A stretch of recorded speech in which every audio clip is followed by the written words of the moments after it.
Shri Abdul Samad Sadani.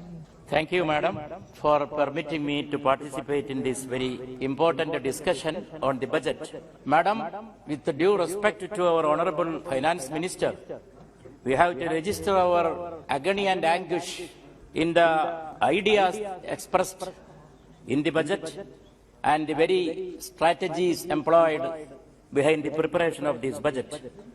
Madam, this budget completely neglects the burning realities of the country, the existing conditions of our economy.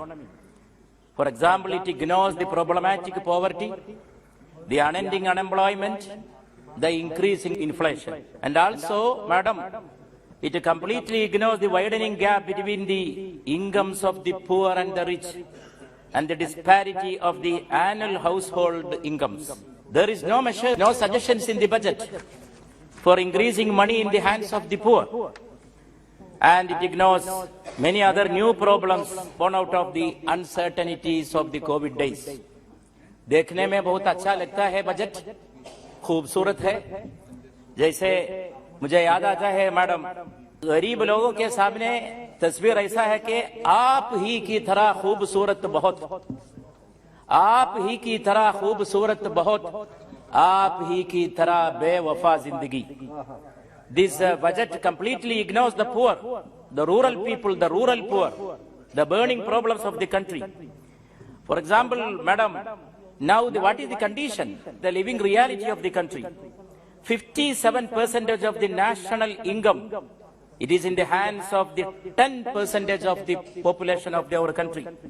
Their wealth is increasing, this 10% of the population. There is 52% decline in the income of the poorest of the population. 32% decline in the income of the lower middle classes. And there is serious unemployment, which is already discussed and disputable. I think even the Honorable Finance Minister will not be disagreeing with this point. And 1/4 of the youth of the country, they are unemployed. And rural poverty is very serious. And we know that only 116 nations are there in the list of the hunger nations. And India's position is 104th in the list of the hunger nations. No money, no food, no medicines. Only the rural poor are getting free rations. Madam, free rations may help them to satiate and satisfy the hunger of the people.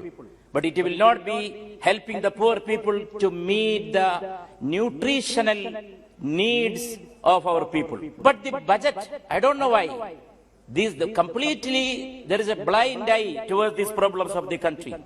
आंखें अगर है बंद तो दिन भी रात है, आंखें अगर है बंद तो दिन भी रात है, इसमें भला कसूर क्या है आफताब का.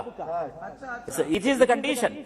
That is why our Honorable Rahul Gandhi ji was referring to the disparity that is existing in the country. Madam, most important thing is equality and social justice. But this budget, which ignores the lower sections of the people, the minorities, the other backward classes, budget does not take into consideration this motto, this basic motto of our country. Everything for everyone. That has to be the motto of our economic policy. Spreading the digital connectivity, establishing a digital university, all are important. Welcome moves. We don't disagree with that. But what is the urgent need of the country now?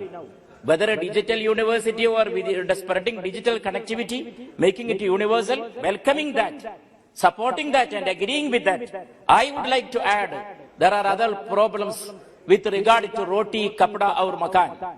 These has to be solved at the initial level. And in the budget also, the Honorable Finance Minister was referring to our national leaders. Nowadays, the government is often quoting and mentioning the name of Netaji Subhash Chandra Bose. It is good. But what was the philosophy of Netaji Subhash Chandra Bose? What was his ideology? I am quoting here from Netaji. Netaji once said, I quote, I have already hinted that I plead for a coalition between labor and nationalism. Labor and nationalism. bracket, I am using labor here in a wider sense to include the peasants as well, unquote. So this was the philosophy. They all stood for inclusion, not for exclusion.